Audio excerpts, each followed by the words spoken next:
while your day is winding down. They're just getting started. This is South Coast Tonight with Chris McCarthy and Marcus Farrow. They've got you covered on all the news of the day, from local issues to politics on both sides of the aisle. This is the place where the movers and shakers come to be heard, to listen, and where they're held accountable. This is South Coast Tonight on WBSM.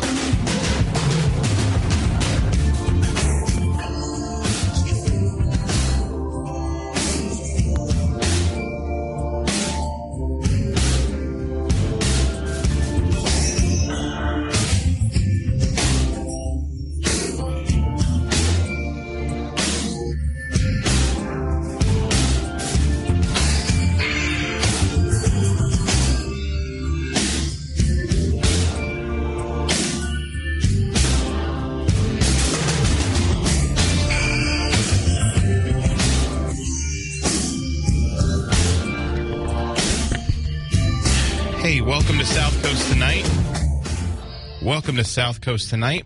I'm Marcus Farrow. Chris will be back tomorrow, but we're joined now by, last night we had Sheriff-elect Heroux on, Bristol County Sheriff-elect Heroux. He is one of two sheriffs that had had taken a long-held Republican seat and flipped it to Democratic hands. The other is Sheriff-elect Donna Buckley from Barnstable County, and she's joining us now. Hey, Sheriff-elect, how are you? Oh, sorry, I had the phone knob down. Sorry. Hi, Sheriff-elect, how are you? Good. How are you, Marcus? Good. So, I guess, let's talk about your election. My understanding is you worked for the Barnstable County Sheriff's Office, but it was held by a Republican for a long time, and now it's and you had a race against a longtime, pretty well liked state rep in Tim Whalen. Cape Cod's also a fairly conservative area of the Commonwealth. How are you able to prevail on election night? Oh my goodness, that is a packed question. So I came to work at the Sheriff's Office in 2018 as the General Counsel. And that position certainly gave me the opportunity to learn and work in and understand all of the aspects of the Sheriff's Office. Interesting time in criminal justice. 2018, the state passed a sweeping criminal justice reform bill, which had a lot to say about the work of sheriffs and the focus of sheriffs and sort of conditions of confinement, among other things. So my time at the Sheriff's Office was during a time when there was a lot of public policy conversation about what sheriffs should be doing. And you're right about my opponent. It was no secret to me when I worked there that, he was planning to run for sheriff when Sheriff Cummings, who this January will have served 24 years, decided to retire. And I had no plans to run for sheriff. But what I saw once the sheriff announced he was retiring and Tim Whalen began his campaign, so to speak, or his, articulating his approach to the office, was that it was not consistent, first of all, with what we needed to be doing. And it wasn't consistent with the role of the sheriff.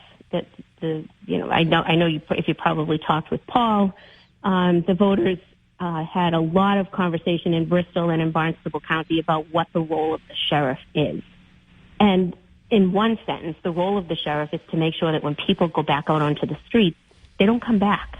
Right. And I didn't see that from my opponent. I saw a continuation of 6 more years of the same administration that had been there for 24 years where that wasn't the focus. So my campaign was a voter education campaign. It was having conversations with people in Barnstable County about what the role of the sheriff is and what the priorities of the sheriff's office needed to be in order for all of us to be safe. Because when we put people back out on the street and there is no dispute about the fact that people are coming back out on the street. We're talking about the jail. If they are not given the tools they need to succeed, they're going to reoffend. They're going to come back. They're going to re-encounter police. There's going to be more victims of crime, and we're going to be wasting tax dollars. So that was our message from day one. We're speaking with... sorry. Go ahead. Go ahead. I was say we're speaking with Bristol County Sheriff-elect Donna Buckley, who had won, I think, pretty comfortably during the November 8th election to be the next sheriff of Barnstable County. So, Sheriff-elect, you said that the role of the sheriff is basically to ensure that the people that are being released are a lot less likely to return than when they got there, right? That is a conversation we had over here. It's a broad conversation about recidivism and all of that.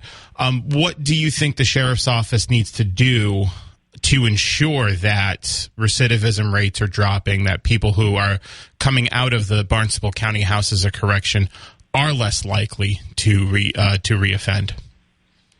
So I think an interesting way to think about that is, first of all, we have to keep more data. We don't have good data. I know they don't have it in Bristol County. We don't have it in Barnstable County. They don't even have it across the state, because before I left my job at the sheriff's office, there was still much discussion about what actually is the definition of recidivism. You know, if somebody's arrested and does time in Bristol County jail, and then they find themselves in the Barnstable County jail, is that a recidivism statistic, and who does it go against? Right. So there's all kinds of nuances there, but we do have to keep data. And the other thing that we have to do is we have to meet people where they're at. Sure, like in Barnstable, our jails today have become our de facto mental health and addiction treatment centers. 60 to 80% of people in the jails are dealing with addiction and mental illness, sometimes both at the same time. And we have to make sure that we treat that. You know, I talk about the role of the sheriff as correction, rehabilitation, and treatment. If we release someone back to the street with an untreated drug addiction or untreated mental health, they don't have any other options. So we have them 24/7. We can use that time to begin both inside the jail to address addiction, mental illness, job training, life skills, the whole gambit of things that people need to work on. And also create that continuum of services where we can connect with outside partners who can begin working as well while people are incarcerated. So that when someone walks out the front door, when they're released, maybe they already know which AA meeting they're going to go to, or they know who their medical provider is going to be. They may have a job, they know where they're going to live, or they know which treatment facility they're going to go to. Those are the kinds of things that help prevent recidivism when you put those supports in place incrementally, over a period of time, and don't leave it up solely to the person who's being released, and it's not a one-shot deal. So, there's a lot that is often said about the sort of the law enforcement role of the sheriff, whether or not the sheriff is a law enforcement officer. I know there's, limited to no Chapter 90 powers. In your opinion, what is the law enforcement role, if any, of the county sheriff? And is that going to be a change from where it was under the previous administration? So I can speak about the experience in Barnstable. First of all, we have to understand historically that, 200, 300, 400 years ago, sheriffs were law enforcement officers because we didn't have municipal police departments. Right. But over time, first of all the land in Massachusetts is incorporated. Every city or town has its own police department. Yeah. In Barnstable, every town has its own police department. So that law enforcement notion of the sheriff as the chief law enforcement officer of a county, it has become more of a ceremonial description as opposed to an actual description. because in reality, they don't do the law enforcement. And statutorily, they don't do the law enforcement. It's just a carryover. But there is a measure of law enforcement in the job. I mean, we still have the concept of sheriff under the law enforcement umbrella. And deputy sheriffs, I know there's some, discussion going back and forth with the post committee about actually what sort of police powers deputy sheriffs will continue to have under the new police reform legislation. But so there is some ability, I believe, right now for deputy sheriffs to perform police functions, misdemeanors, breaches of the peace that they witness. So it's sort of a right sizing of the law enforcement component. It is not the primary function, and it can't come at the expense of the primary function, which is correction, rehabilitation, and treatment. And in Barnstable County, one of the interesting issues in the election here is that my opponent was proposing to actually expand the law enforcement face of the sheriff's office and create a patrol division where sheriff's deputies would go through the police academy, become certified police officers, but not work in any town. They would just sort of be patrolling. Just sort of do beats in whatever area of Cape Cod that they decide to do yes. patrolling in? That's interesting. Yeah, and that was not welcomed by the towns. I mean, think about it, in your town that you live in.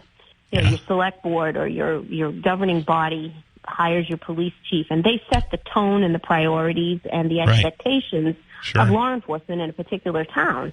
I mean, a sheriff's employee who comes in out of nowhere, essentially, unfamiliar with that dynamic. Yeah. I mean, that's a recipe for trouble. And it's unnecessary because we pay our police to be the professional face of public-facing law enforcement.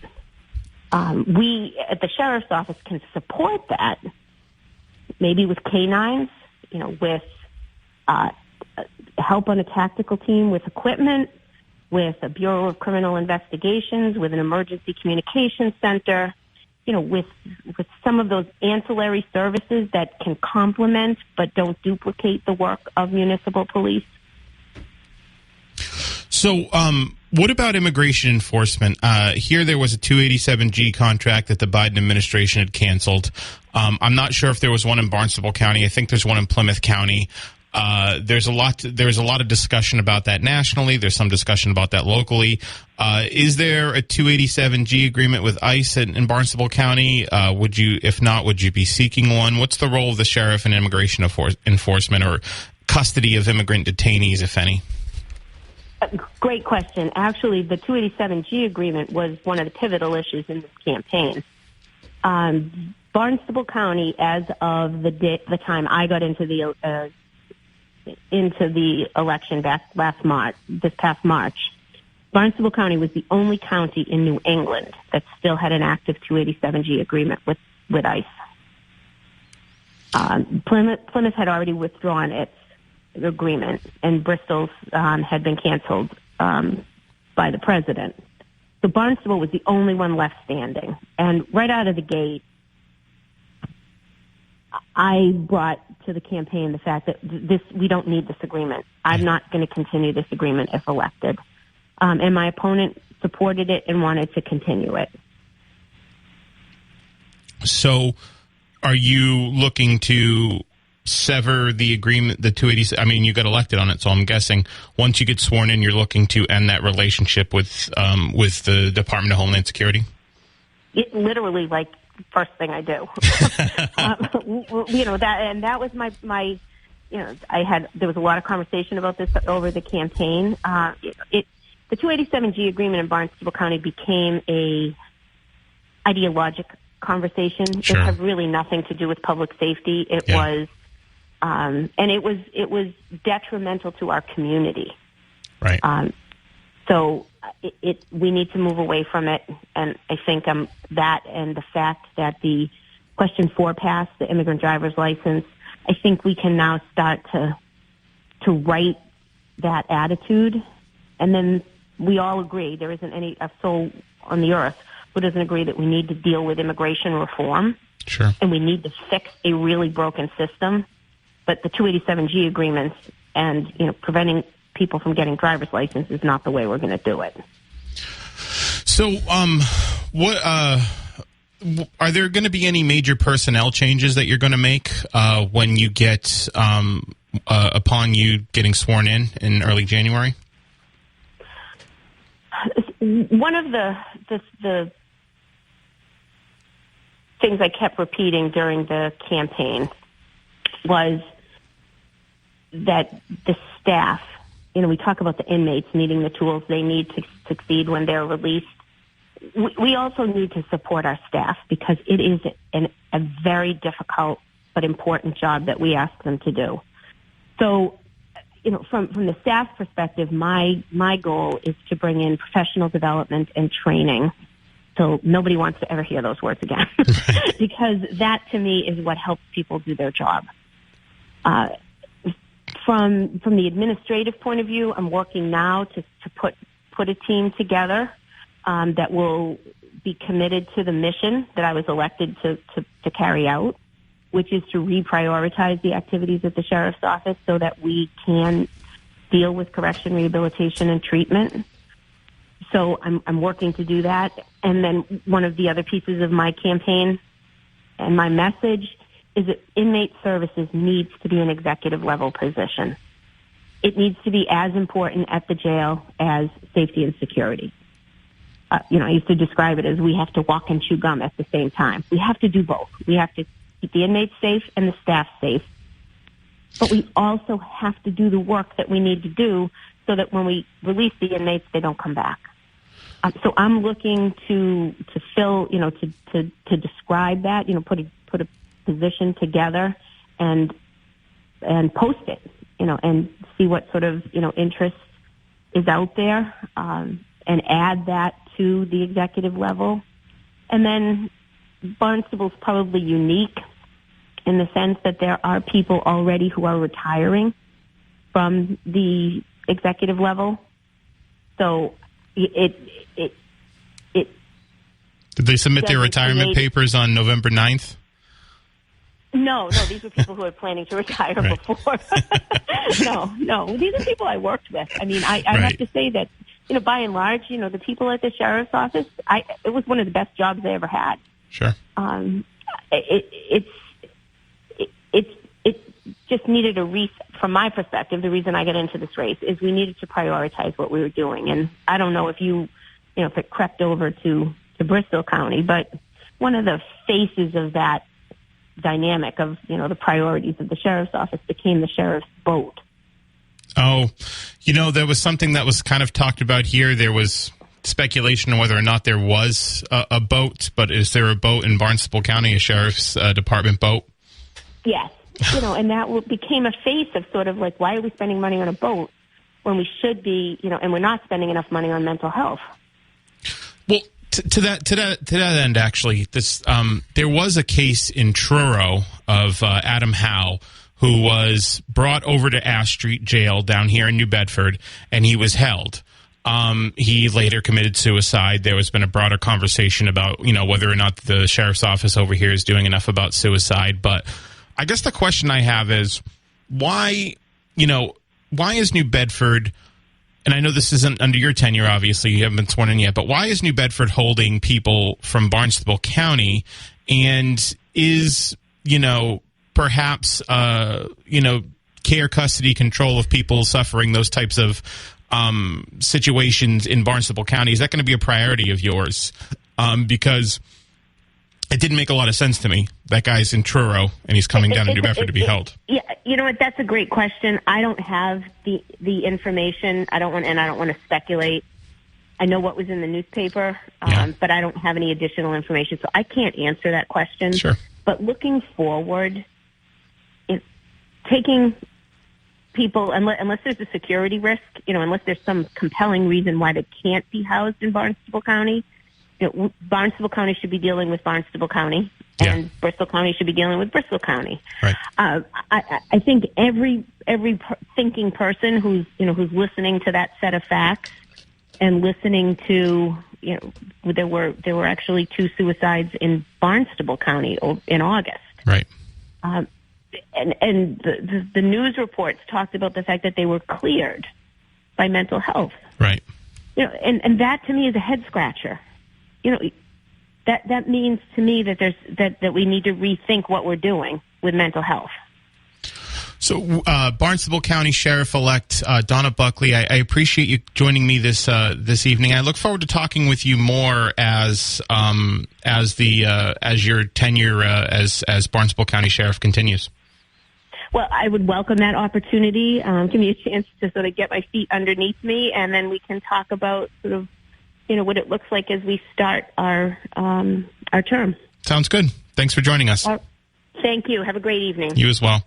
That was Barnstable County Sheriff-elect Donna Buckley, finding a lot of parallels in these sheriff races between Bristol and Barnstable. It seems like very similar platforms and approaches to corrections on both sides of the for the Democrats and the Republicans in each of these races, and I thought it was an interesting conversation. So 508-996-0500 is how you can get on the program this evening. We've got Leon Corey coming in later. He's the Fairhaven Select Board Vice Chair. There was a lot, when the elections were going on, Chris and I obviously were covering out everything about the elections, the sheriff election, the state rep elections, the state elections, the midterms, all of that. So we were covering all of that. And, we wanted to get into the more like hyper local stuff, and we had some requests. Hey, talk about Fairhaven stuff, talk about Dartmouth stuff. And we're going to do all that. We have Leon Corey in at 8:00.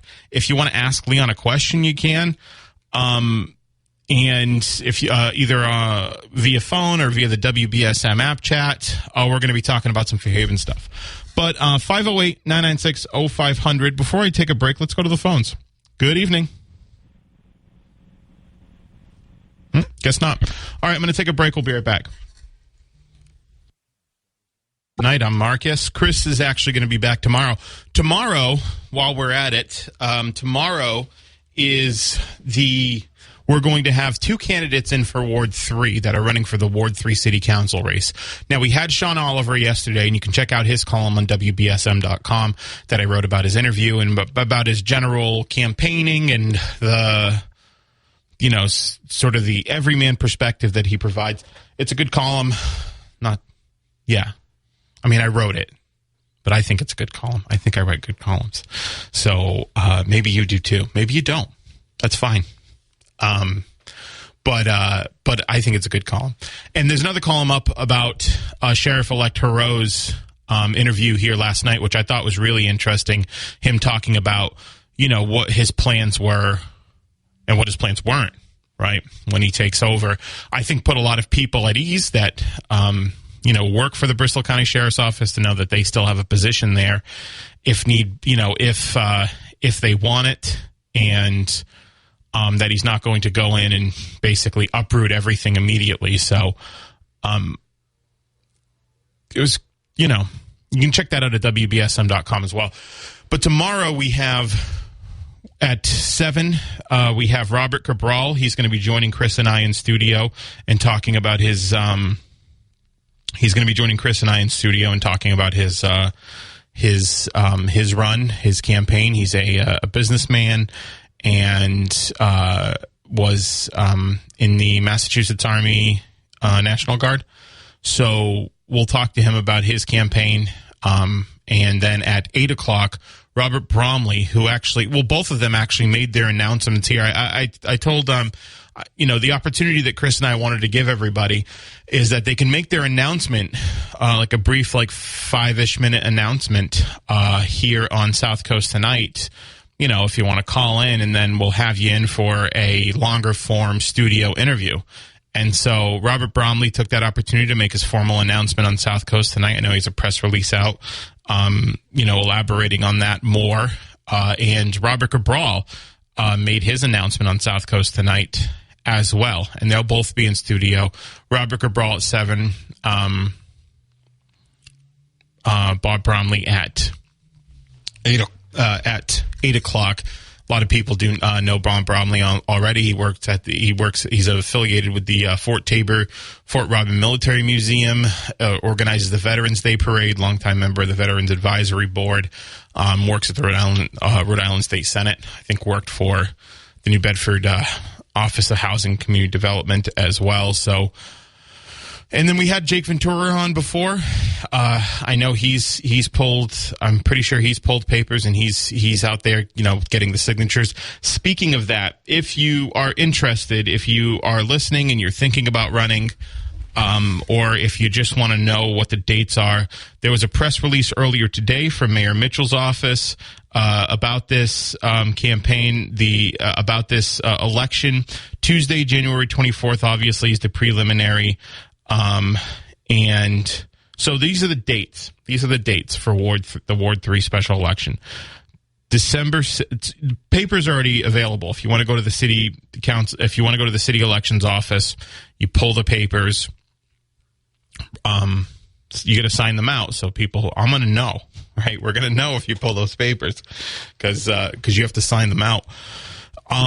But December 6th is the last day to submit nomination papers. You need at least 50 signatures, which means you really need like 75, right? Maybe more, maybe 100, right? You really need like 75, and you should submit them earlier because if the signatures don't all get verified, you'll need more. It's not enough to just get the signatures. They have to be by Ward 3 residents, obviously, but they have to be verified by the elections office. So, December 6th is the last day. I think that's next Tuesday. Is that next Tuesday? Yeah, that's next Tuesday. So a week from today. You want to pull papers tomorrow? You have exactly 1 week to hit the doors and get those signatures, get 50 more. You really need, like I said, I would say 60, 75 to be safe. If you get 75, you're probably in pretty good shape. But you have about 7 days. You have exactly 7 days from now, so it'll be 6 days from tomorrow to get those signature papers, to get those nomination papers in with the signatures, with the 50 signatures from residents of the ward. December 20th is the last day and hour to officially, so December 20th at 5 o'clock is the last day to accept the nomination. So what that means is I think you got to go in and you got to sign a little card, basically. So once you get on the ballot, you're nominated. Then you got to go in, sign a little card that says you accept the nomination. You're going to be in person to sign it. And December 22nd is the last day to file withdrawals or objections to the nomination at 5 p.m. Now, if you'll remember, a couple years ago, now, so that's if you decide if you're going to, not, you pull papers, you get the signatures, you accept the nomination, and you're like, actually, I can't, right? So what you do is you go there, you formally withdraw your nomination papers. If you'll remember, when Brian Gomes had pulled papers for at-large and mayor back in 2019, and he submitted both papers, he was going to the office to formally withdraw his mayoral nomination papers. And he went in, the media was there, he gave a speech discussing, basically why he was and all of this. And then he had missed his speech went beyond the 5 o'clock deadline. And so someone was basically like, hey, it's 5 p.m., welcome to the mayor's race. And the deadline had passed. And so he was nominated for mayor, which, kind of worked out. He got to do a little dry run for mayor. But December 22nd, if you want to, I just remember that story. It was amusing back then. If I were him, I would have probably done the same thing. Just do a little dry run for mayor. I'm like, oh, okay. Well, we'll see. Get the numbers on election day. It's basically like a free run to see if you have the numbers. And if you don't, then you pull out. If not, it seemed like a good strategy. So that's the last day to file withdrawals. January 17th is the last day to apply for January 13th is the last day to register to vote for the preliminary election. January 17th is the last day to an hour to apply for a mail-in or absentee preliminary ballot. So if you want to do mail-in voting, you can in this election. You just got to, for the preliminary, request it by January 17th. January 21st is the last day of absentee voting. What is it? January 21st, noon Saturday, absentee voting. So I'm assuming that's an early voting opportunity. And January 23rd, last day an hour to apply for an in-person absentee preliminary ballot. January 24th is the preliminary election. Polls close at 8. Go vote. And if you want to do a recount, depending on how close it is, January 31st would be the last day you do that. February 21st, last day to apply for it. Well, let's just stick with those dates for now. But February, not get into this whole thing. But February 28th is general election. January 24th is the preliminary election. You can pull papers now, and you have until December 6th to turn them in. And then you get to go in, you get to sign a card saying basically that you accept your nomination. So those are all the important dates in the Ward 3 special election. It's going to be a very crowded field, and we'll be covering it from end to end here on South Coast Night here at WBSM. And again, we've got 2 candidates for Ward 3 that will be in tomorrow. So Robert Bromley and Robert Cabral. So it's Bromley will be in at 8, Cabral will be in at 7. So Chris and I will definitely be looking forward to talking with them about the issues that they think are important. I think a lot of the conversation is going to be surrounding, honestly, the advanced manufacturing campus, right? So I'm going to take a break, and we'll be right back. This is South Coast Tonight. I'm Marcus. 1420 WBSM, where freedom of speech lives. Open wide. Feeling like every door is closing and you just can't see a way out? Being unemployed, underemployed, or just out of school feels a lot like that. But when you find the right tools, suddenly everything just clicks. Getting on that path may be easier than you think. A good place to start? Go to findsomethingnew.org. At findsomethingnew.org, you have access to resources that help develop new skills. Skills that will position you for careers in today's growing industries. From healthcare and manufacturing to cybersecurity and alternative energy. Plus, you can take advantage of online courses, certification programs, apprenticeships, and more. So you can take yourself from unemployed and uncertain to empowered and prepared for what's next. Find your path to a new career today. Visit findsomethingnew.org. A message from the Ad Council. The strength of America, our values, our way of life hasn't just been won on the battlefield. It's won every day in our communities when we come together, extending hands of compassion, service, and hope to those who need it most. For over 100 years, the American Legion has been strengthening communities across our nation by providing life-saving help and support to our veterans and neighbors during times like we're facing today. It's what the Legion's all about. From blood drives to distributing food, from responding to emergencies and protecting the most vulnerable among us. Our mission is making America's communities stronger. We are one family, and therefore we care. We are the American Legion, veterans strengthening America. To learn how you can help, visit legion.org. Have your voice heard right now on South Coast Tonight. Call 508-996-0500 or send an app chat message on the WBSM app. Now, back to Chris and Marcus. Hey, just Marcus tonight. Chris will be back tomorrow. Again, we've got 2 candidates running in the Ward 3 City Council race to replace Hugh Dunn. So that'll be really interesting. It's going to be a really crowded field based on everything we've been hearing, people that have declared, people that have been thinking about declaring. So it's going to be a crowded race. We're going to definitely have a debate here, probably a general election debate. I don't think we can have a preliminary debate. Too many people, too many cooks in the kitchen, as they say.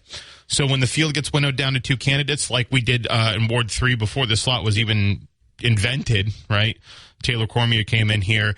and had a debate with Hugh Dunn and Beth Photo. So we're going to do that. Now we have a dedicated slot. Chris and I will do it. I think Jack Spillane's going to be helping us as well. He's going to be joining us on that of the New Bedford Light. So we'll be doing that in the general election, which will be in February. So just around the corner. We're taking your calls at 508-996-0500. We're taking your app chat messages. Got an app chat message here. It says, great show. Test their smoke alarms once a month. Change their batteries once a year. Great show as usual. This is from Anthony Puente. That was a good segment we had with Anthony Puente, the firefighter at New Bedford at the New Bedford Fire Department. So he's saying, remind everybody to test their smoke alarms once a month and change their batteries once a year. Great show as usual. Oh, he's talking to Barry. He's not talking to me. He's talking to Barry. That's okay. I'm going to pretend he's talking to me too. So, hey, and there's another one. Not the Other Dan from New Bedford says he's been hearing all kinds of good stuff from the locals. Good luck with everything. You guys are awesome, talking about Chris and me. This is during the time slot, so it was about Chris and me. Dan, not the other Dan, I really appreciate your kind words, and I appreciate your listenership. Thank you for tuning in, and thank you for messaging us on the WBSM app chat. There's so many ways to engage with the content here at WBSM. So we got Leon Corey, Fairhaven Selectman. He's going to be in at 8 o'clock. We're going to talk to him. If you've got questions, if you've got things you want to ask him, you can go ahead and message on the WBSM app chat, or you can give us a call. We'll be having a fun conversation here. 508-996-0500 is how you can get on. I'm going to take another break, and we'll be right back. If you want to hear everything before we end the hour, good evening. You're live. How you doing, Marcus? I'll be Tom. real quick Sure. with a World Cup update. How's that? Absolutely. Yeah, USA wins 1-0. I saw. That's great. great. They advance to the knockout round, and they will draw the Netherlands, which has a great team.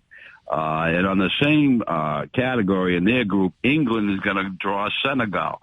I think England's going to be in trouble with Senegal. I think Senegal is going to be the surprise of the tournament. But in the course of our win, Pulisic, our star player, caught a knee. He sacrificed his body and he caught a knee, and we used to call that the New Year's Eve injury because you got to wait for the ball to drop. Right. As funny as that is, it's very dangerous. Yeah. And hopefully he's going to come out of it okay and in time for Saturday's game. The other piece, and if I'm repeating myself, please tell me, the Qatar nation put together a stadium. It's called 973, I think it is. Yeah. And that's how many trailer trucks it's going to take to dismantle and deliver that stadium to. They haven't told us yet, but I'm of the opinion that it's going to go to the Federation of Jewish Football Association and the Palestinian Football Association, and they're going to plant it, if it's allowed, in between the West Bank and the Gaza Strip. Are you kidding? That could. I'm guessing that will be a big thing. You ain't kidding. And all they got to do is run it up through the Arabian Sea. Yeah. And to Sinai, and then into the Gaza Strip. Now, if that occurs, what can happen is football and soccer, as we call it, in that part of the world, you got teams, professional guys that don't get that opportunity to participate in places like Jordan, Syria, Lebanon, and the Israel games are very difficult because of Hamas and all that. Yeah. But those agreements can be struck.